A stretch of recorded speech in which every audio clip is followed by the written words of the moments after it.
hit the long guy, if he wanted to roll coverage that way.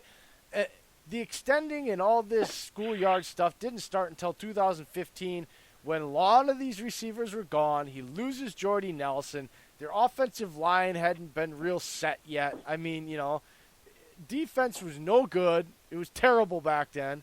And everything was put on his shoulders. And his faith in the system and the ability for it to help him win games the way he had gotten used to was no longer there. So it's another just kind of garbage argument to me because when given a system and the players that execute and the system works, he will use that system and he will kill the league when he uses a system because you can also now unleash the whole schoolyard thing at any point. I don't know. It's okay, Jay. We'll prove the doubters wrong on that. And actually, as I was listening to the start of the Hall of Fame game earlier, it was about 4 minutes into the first quarter, and Collinsworth and Al Michaels were talking about, oh yeah, the Bears and Packers are going to be opening up week one. We all remember last year, it looked like Aaron Rodgers was going to be out for the season. He came back much less 10 minutes later at the end of halftime and put the Packers on his shoulders and rallied a win that no one will ever forget and that I will never forget. That's what Chris Collinsworth said. And then, quote unquote, to Chris Collinsworth, he thinks the Packers are major underdogs this year, especially with everything they added and the fact that Aaron Rodgers is in a new system that no one has scouted before. That was what Chris Collinsworth just said, and he took the words right out of your mouth, Jay, because he's in a system that no one has ever seen him in. So even like people like Collinsworth who call the games are even noticing it.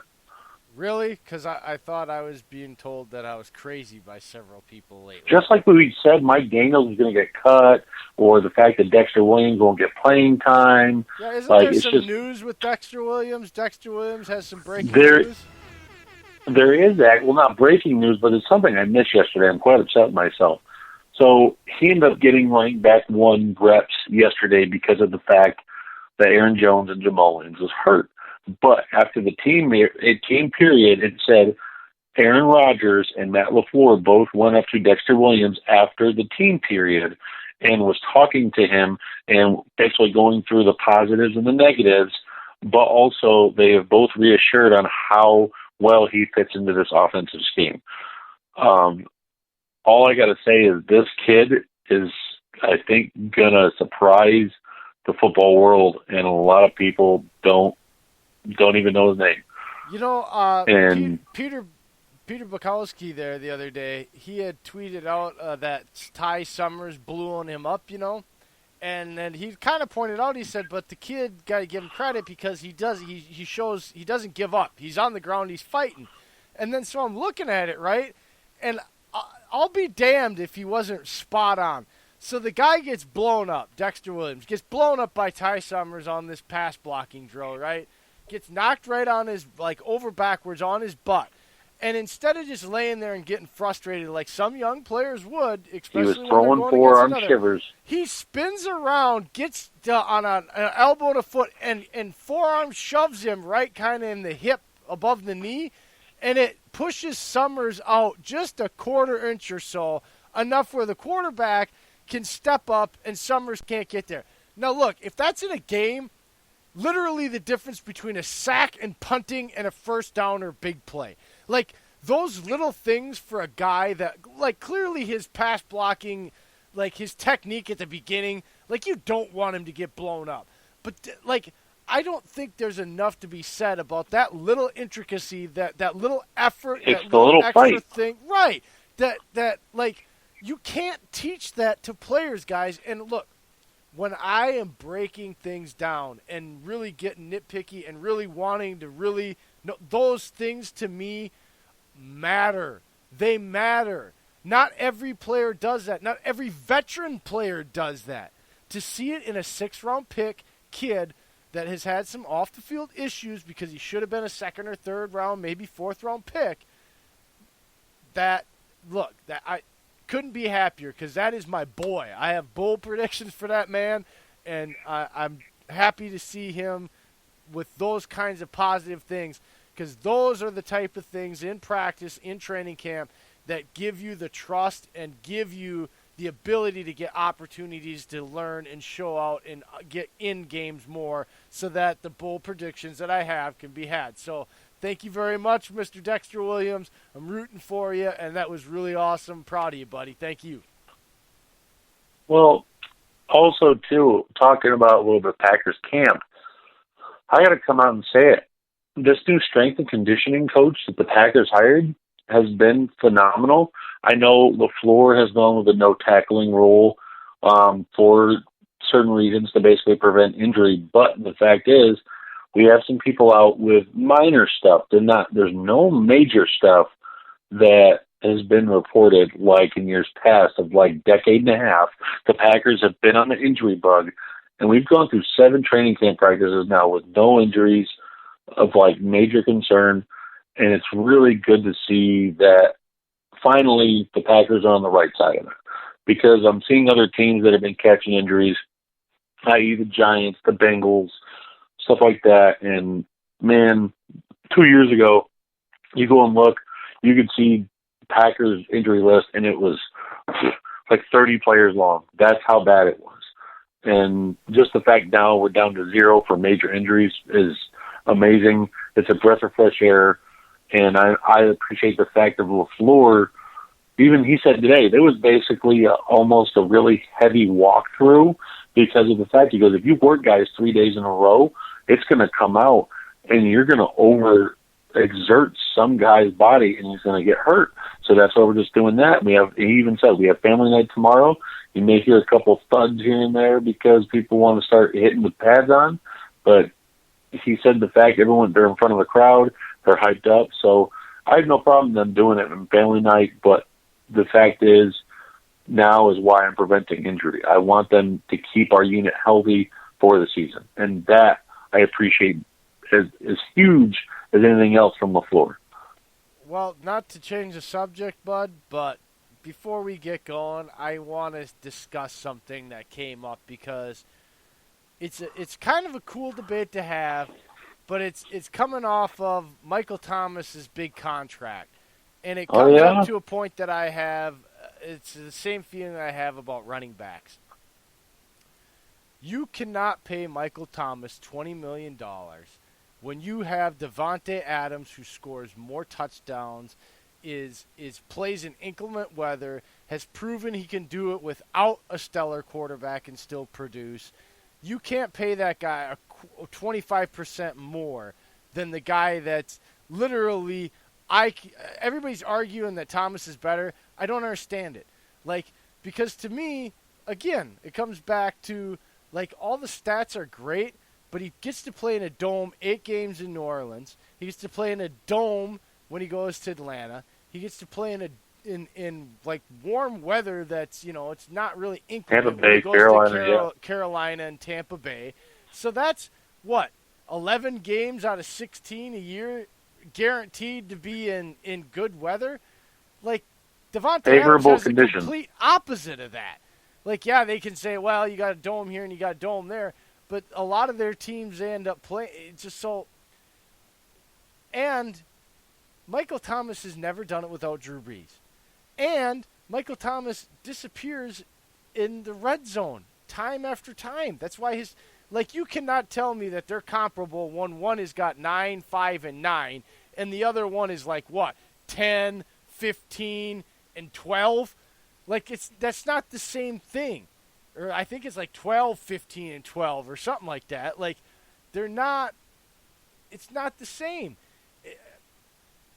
Davante Adams is a premier receiver. And again, the only guy I'm putting ahead of, and it's because it uses the same criteria, is Nuke, man.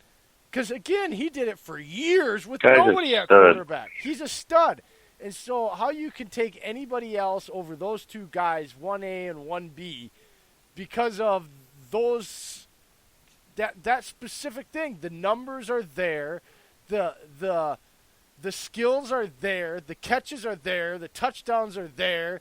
the ability to do it without a stellar quarterback is there.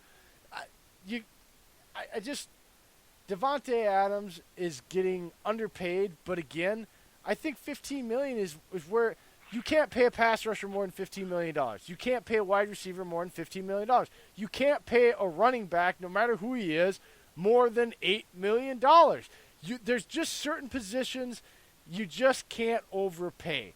Okay, if you want to pay your left tackle coming up pretty soon, $18 to $20 million, I'll understand that. Because if you don't have one, or you lose the one that's an all-pro because you want to cheap out on $3 or $4 million between 16 and 20, guess what's going to happen? You're going to lose the highest-paid guy on your position because he's not going to even see it coming. Like, I actually have an argument for Adams too. Well, not an argument, just a side fact. I noticed that he went on Twitter after all this was being said, and someone tweeted that, hey, what do you think, Tay? Do you think you should get a pay raise? And he goes, no, if I was asked to restructure my contract, I'd do it, especially because I'm a team player. He goes, I can make money down the road, but if needed to have an extension or a new deal, he goes, I wouldn't ask for the world because I'd want other players around me of that caliber. And I'm like, what a humble SOB. Those that dude, are the type of players Adams, that give you the opportunity to build a team that can win a Super Bowl and be relevant for years to come. Guys like Michael, see, now here's what's going to happen in New Orleans. What Michael Thomas did, and I also listened to NFL Live podcast, right? And it had Keyshawn Johnson, who happens to be Michael Thomas's uncle, doing an interview with him. And basically, I love Keyshawn.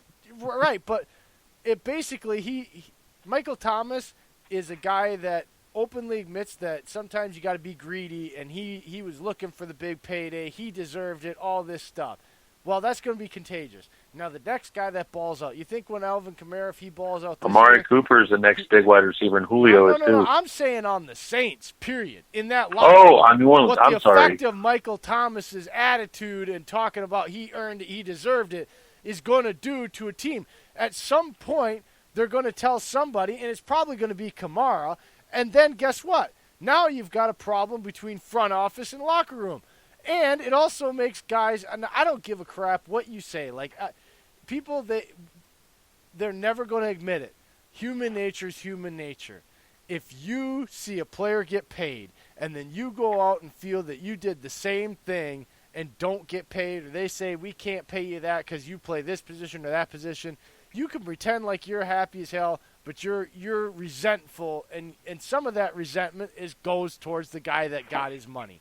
And so this is the differences between the Saints over the next 5 years and the Packers over the next 5 years with these two receivers. Let's watch, because I almost guarantee that the Saints are going to do little to nothing after this year, if they even do anything this year like everybody expects, because of these contracts. This is the beginning of the end when you see shit like this. You saw it with the Giants. How did it work out paying OBJ all that money last year? Like, there's a threshold. And he's traded already. Right. There's a threshold on positions, even with the salary cap going up. Like, even quarterback at some point is going to be the asking price, and what that person gets paid is going to be too ridiculous to be able to keep up with the rest of the Joneses on your locker room when you're trying to pay 53 plus guys.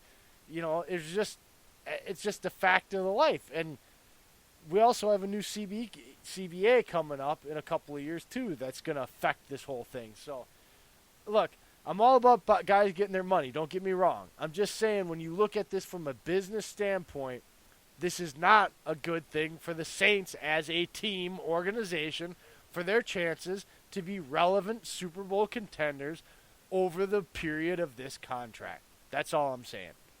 Oh, I fully agree. I fully agree on that. But also, not just the Saints.